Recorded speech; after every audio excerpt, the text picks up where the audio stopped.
All right. Now, am I on or not? You are. Get this right. Okay, I thought you would indulge me. Sit down while I kind of sort this out. I thought maybe, since we have the kids here, that I could get them to come up and we could actually do kind of a children's rendition of the gospel. Okay. This is another tough scripture. So I think sometimes if we can get it so it's kid understandable, that we can understand it a little bit better. So, I mean, this is absolutely impromptu. Okay, this is improv theater right here.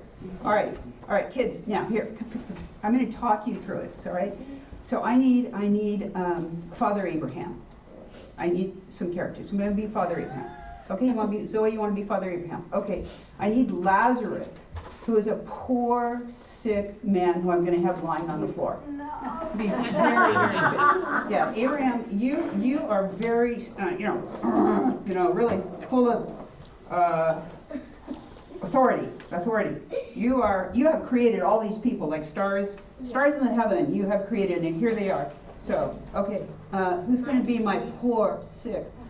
But you're going to trust me. At the end, you're going to like this. Where you're going? Okay. All right. So, okay, and I need I need the rich man.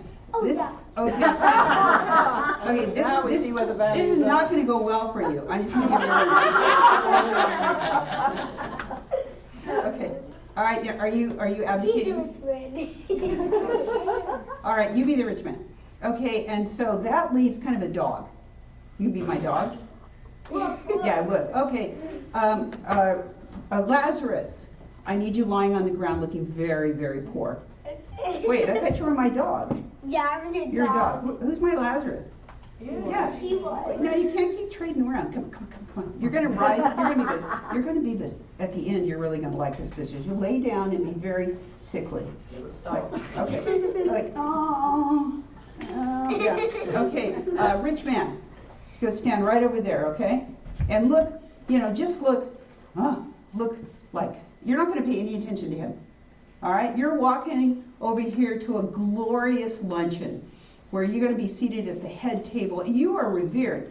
You are the top of the feeding chain around here. And you have this huge palace, and you're coming out of it, and you have Lazarus, who is sick and hungry and begging for help. Beg a little bit. Help me. Help me. All right. Now, pay no attention. Pay no attention at all. I just want you to walk by just stone cold. Stone cold. Just practice. Stone cold. Okay. Perfect. Okay, go back. Okay, dog, I'm going to tell you when to bark. And Abraham, I'm gonna give you some prompts. Yeah, you can hold that book right there. Okay, everybody ready? Poor man. What do Go I back. do? You're gonna stand there and look authoritarian. Yeah, looks super important. Yeah, look like you are in charge. You're in charge of all these people. Are you ready? You're gonna go to this glorious. Yeah, I'm just so impressed with you. I'm so impressed. Okay. All right, start begging and whining and barking. Barking. Whine. You can bark too, or you can be. Okay,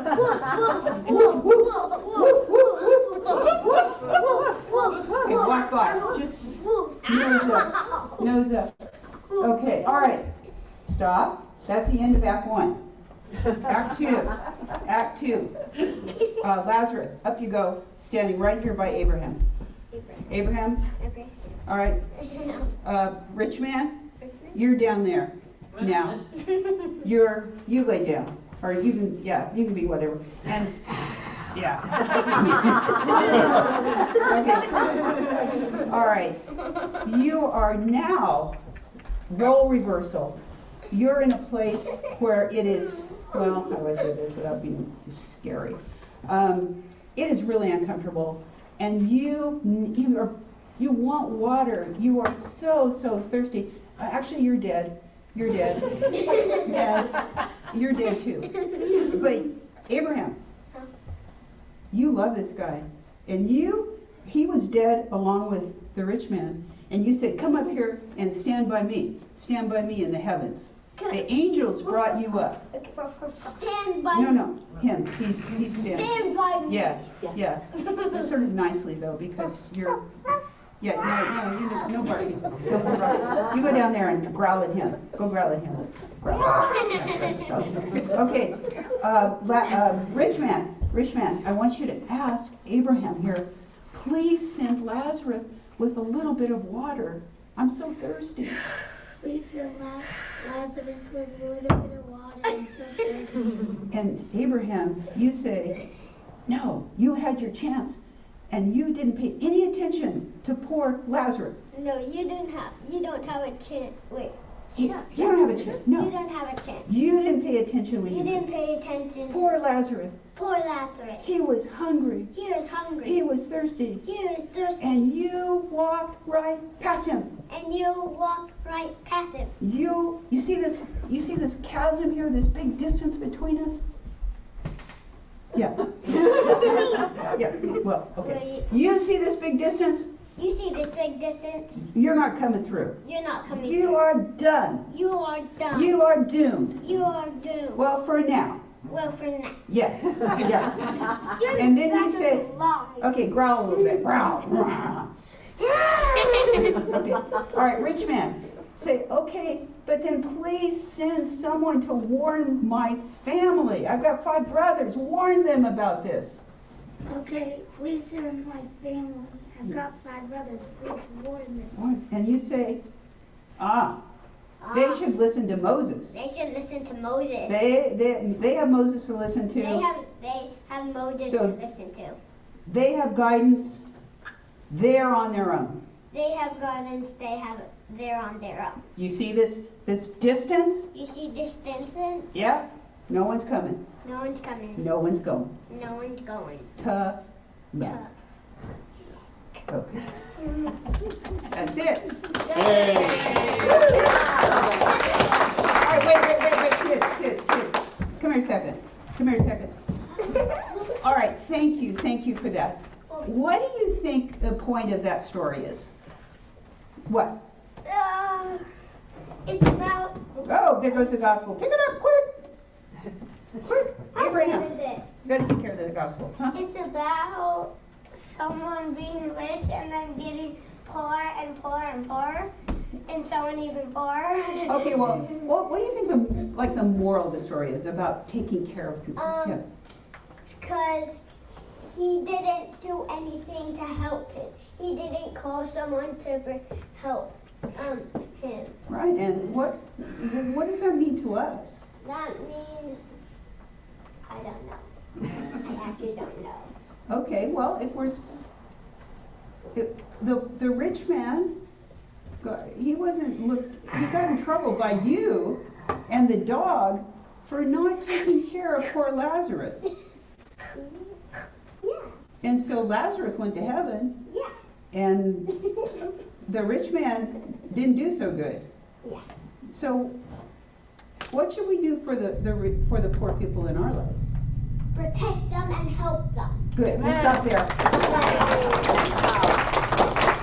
All right, thank you, kids. Take a bow. Good job. Take a bow. All right, St. Philip Improv Theater. Thank you. All right. Off you go. Thank you very much. I just didn't leave it at that. Do you want me to read it? Do you want me to read the gospel in its full? Yeah. Let's do it. It's good. I think that's good enough. Shall we vote? All right, you know the story. Okay, well let me have my say about it. Anyway, I think it's great. So, okay, where am I?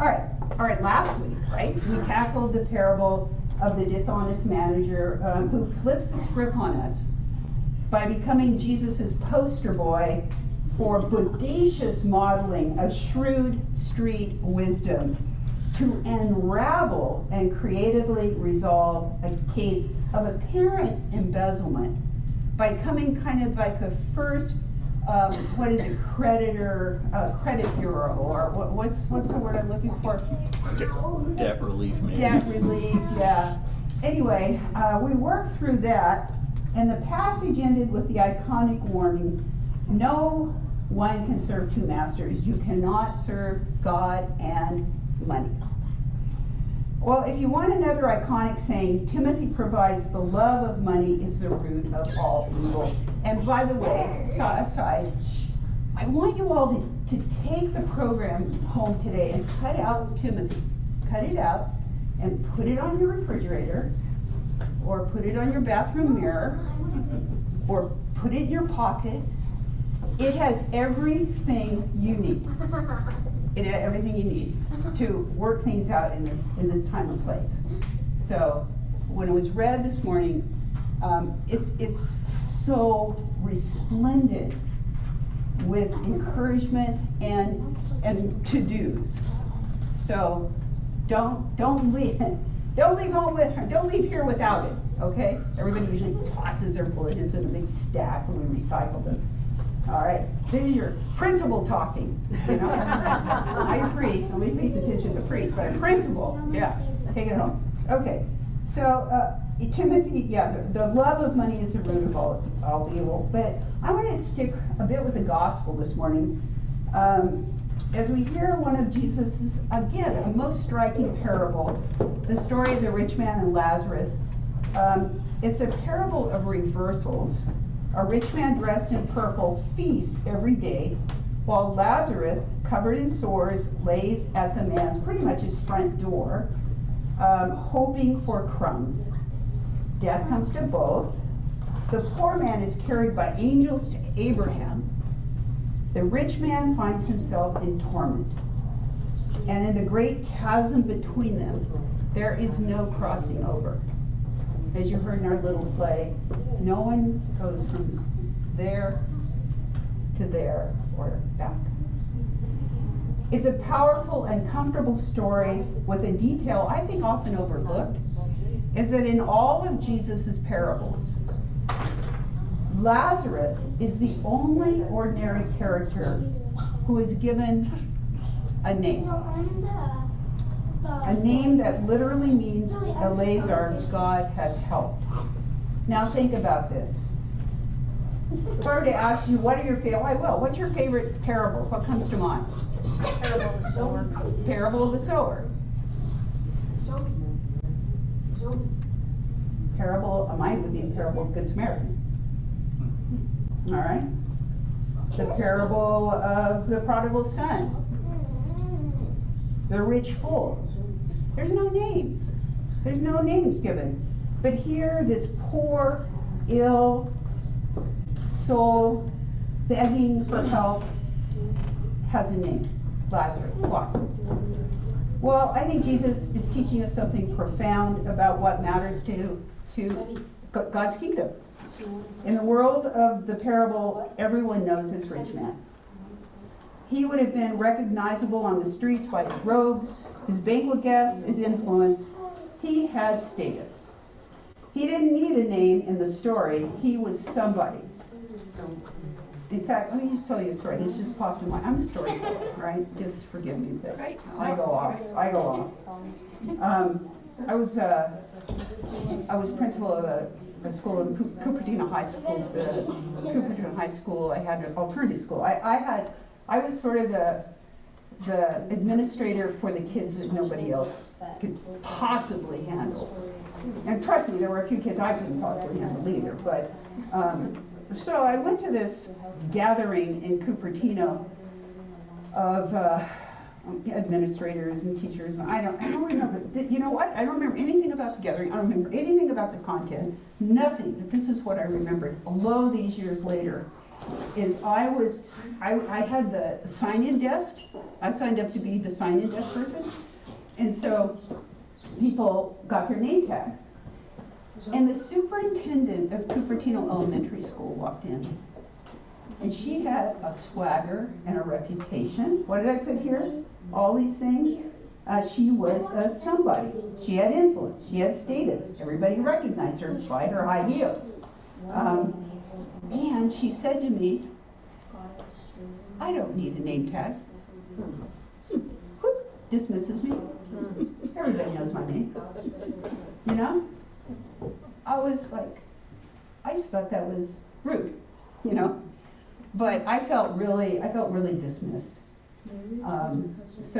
But think about that.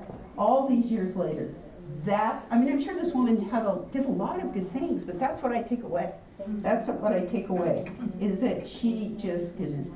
So she's that rich person, kind of the rich fool, right? So, but Lazarus, back on track, he was nobody, invisible, forgotten, nameless, except to God. The rich man is never named, but the one who has nothing, Lazarus, is remembered forever, and here we are talking about Lazarus. So there's a deep gospel truth here. God knows the names of those the world forgets. The homeless person pushing the shopping cart, the immigrant detained at border camps, the elder in the nursing home who receives no visitors. They may be overlooked, dismissed, unseen, but to God they are not statistics. They have names. Their dignity matters. Their lives matter. What this parable does is to warn us about our own blindness. The rich man doesn't actively abuse Lazarus. He doesn't ignore him. No. Yes, he does ignore him. He doesn't order him removed. He doesn't kick him. He doesn't curse him. He just doesn't see him. Yeah, what I think is that when the dogs are fed the crumbs of probably these fantastic meals, the dogs are given the crumbs, and they're thrown out where Lazarus is laying. So the dogs gobble them up. Lazarus is trying to get a few, and then the dogs lick Lazarus just like he's part of the feeding trough. So the hardship that's happening at his own gate, the suffering that's happening at his own front gate, is ignored. So that should give us pause. None of us wake up in the morning intending to ignore suffering. But we can get used to walking past it, like it's white visual noise.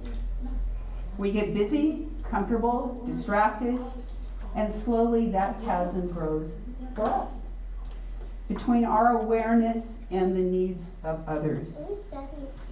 Or our energy to do anything about it fades. Compassion fatigue is a thing. All part of the human condition, especially in today's world. What I do to help me stay focused on people who I would dismiss outright, or I get frustrated, or I just think, oh gosh, we have 6,500 homeless people on any given night in our area over the hill. And, it is just hard to remain with this compassionate, like, let's do something. When, just trash heaps are there, and anyway, you can just see me, you just see my body language. I know it's real. But you know what I try to do? I have a grandson of which I worry about. That one day he might be in this condition. So I put him there. And I say, God, I hope that someone has compassion for him if that were in his situation. So I extend my own prodigy into the mix. Or when I'm working with guys in jail, or when I was principal, and young kids got sent to me, I would look at them, like remember them when they were little kids, little tiny kids, sleeping. Some of them, I just need them to sleep, That's the only way I can really appreciate them, is to, visualize them asleep. But I think they had dreams. They had hopes. They played. They had aspirations. And somewhere, something caved. Something crashed. And if you hear their stories, you will not believe that they could get up on 2 feet on any given morning. So I listen to their stories, but I try to see them as those youngsters who had so much hopes and potential. And I think, okay, that hasn't gone away. There's been stuff that have been weighed upon it, but what can I do to maybe unlayer some of it? So those are a couple of my personal strategies that I use in the face of this avalanche of needs. So here's another. How many of you watched The Exorcist, 1973, that old Exorcist? Or you've heard of it, right? Reagan and her spinning head, spewing green, Well, I mean, really, when I was thinking of all the stuff going on in this world, I really felt like Reagan. Minus demonic possession and minus the green stuff spewing out. But I really feel like sometimes eyes bulging, head spinning, trying to, what am I going to stop and focus on? Israel, Gaza, Ukraine, Portland, Memphis, Quantico, Epstein, Earhart, LA. LA, yeah, you can fill in the blanks, right? That's my head spinning. And where do I stop? And what can I do? So before we all sit there feeling exhausted and hopeless, Jesus tells this story today not to entangle us in anxiety or guilt, but to remind us to remain attentive to each other and the other. The foundation of our belief, is not built on doing. It's built on loving. It's built on relationship. It's not built on action. Part of our discipleship, a big part, is exchanging names and smiles and being curious about the stories of those who are alone, overlooked, and forgotten. So, what might this look for us? It might mean asking not just what do I give, what do I do, but what relationship can I form? It might mean making a bit more space in our lives for those the world dismisses, recognizing Jesus in the hungry, the sick, the incarcerated, and knowing, and just remembering this, but there for the grace of God go I, or my brothers, or my sisters, or my children, or my grandchildren. In my prison as a ministry, as a general rule, now this is prison, this was when the guys go to the state prison, not the local jail. As a general rule, those guys have to be very cautious in the relationships they develop with each other. Transparency can be used against them. It can become a weapon. It can be weaponized. So I encourage them to find other ways to recognize the handiwork of God, and I tell them, look for creation. Get focused on God's creation. I received this message last week from Tom, a fellow I'll be visiting Friday at Soledad. And I bet you might, I love this. Tom had a sentence of 280 years to life. Oh. Now, I don't know, I guess they could do the to life in case there's some immortality potion, that Ponce de Leon finally comes through. But we at St. Andrew's, Saratoga, went to bat for Tom because we know him and we worked with him, and it was undeserved. So we went but in mass and was there testifying at he got a hearing reduction appeal because of his age, and his sentence was reduced to from 280 years to life to 4 years. So he'll be out in 2027, and what he's done is he works with a group called Wiley's Wish, and he trains dogs, compassion and service dogs that are then sent. These are dogs that are saved off the street, and then they're trained into dogs that are placed with veterans who are suffering from PTSD. So Tom is, when he gets out, he's promised a job working for Wiley's Wish. And right now he has a job because he's a very low low level. He's got a job, he's got a gate pass, so he can actually go outside and do some work on the grounds. And if you've ever seen the Soledad area, not just the prison, it's just weeds and it's just not very beautiful. But I said, Tom, make it into something. So he is taking on this as doing on his side, is doing landscaping. So he cleans the officers' club, and then he goes outside on his spare time and does this work. And so he wrote me, he said, I was out landscaping and watering with the dog when I noticed the biggest praying mantis I've ever seen crawl out of a dense bush. I watched it and noticed the normal bright green sheen was brownish. It never occurred to me that it changed to a summer camouflage color to match the foliage. And I observed some rabbits that were not concerned with my presence at all. And I believe once they heard the puppy whine, they disregarded him as a threat as well. I looked up and saw a huge red-tailed hawk that was watching a squirrel housing project very carefully. I watched how a plant, when it was moved, ants poured out of it. Upon closer observation, I noticed the branches had a tunnel system, and the ants had a symbiotic relationship with it. After that, lizards came out and stared at me begrudgingly for watering the very plants they were hiding in. Anyway, that peace and tranquility is what they pay me. I figure it's a fair exchange. Wow.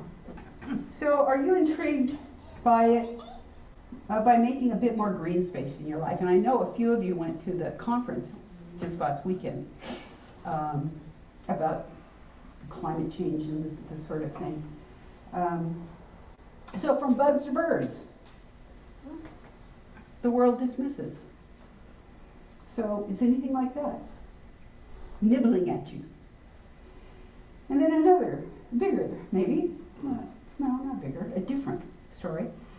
During my chaplain residency at Kaiser Hospital, there were 5 of us going through the program together, and while we each had individual goals, we said, let's do one collective pact.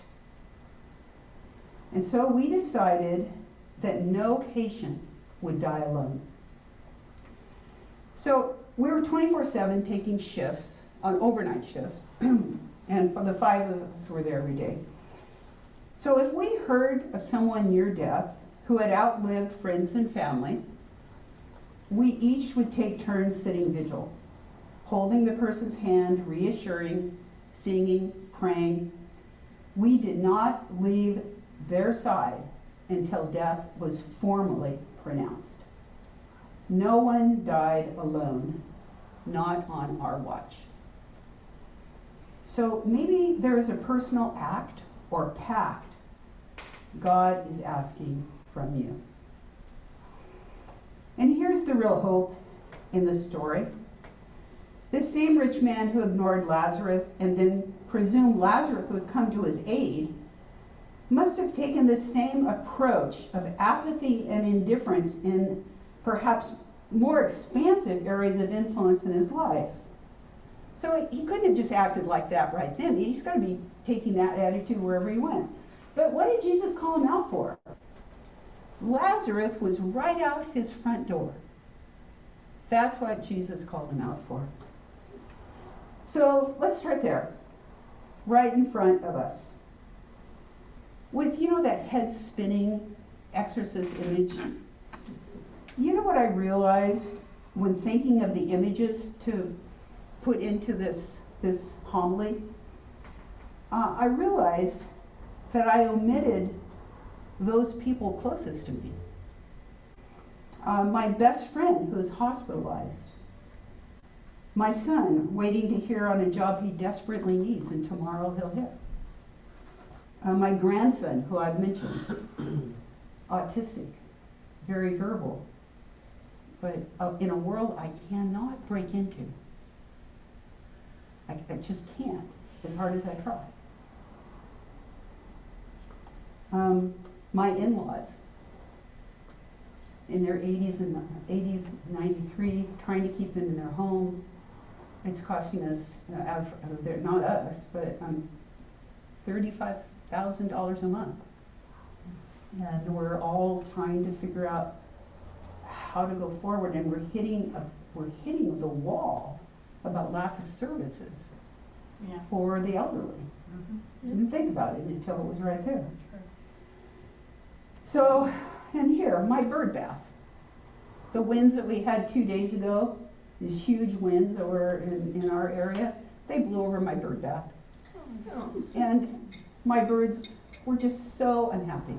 And one of the hummingbird feeders blew down, and those hummingbirds do not have any patience at all. Nope. So, you know, there's a book, The God of Small Things.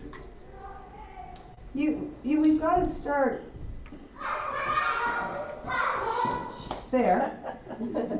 Is it, you know, I was thinking, did I not think those were worthy of being on my list?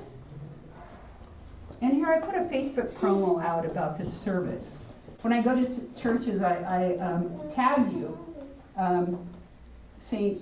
Philip the Apostle, and I put like a promo for trying to get people come and, you know, kind of a hook, you know? And so I had this picture of this beautiful bug-eye. I'm going to send it to you, Jane. This bug-eye praying mantis, beautiful, close-up. And he's looking, and the title to it is, I See You. I see you. So the bottom line good news is each of us is seen. When we're strong and when we're weak, when we are rich in resources and when we are poor in spirit. Our names are written in the palm of God's hand. And may we live as people who know that in God's kingdom no one is nameless, no one is forgotten, and everyone is called beloved, especially those right in front of us. And so I'm going to end with Timothy, which I've told you, take this home, cut it out, keep it close. Pursue goodness, godliness, faith, love, endurance, gentleness. Fight the good fight of the faith. Take hold of eternal life, to which you are called.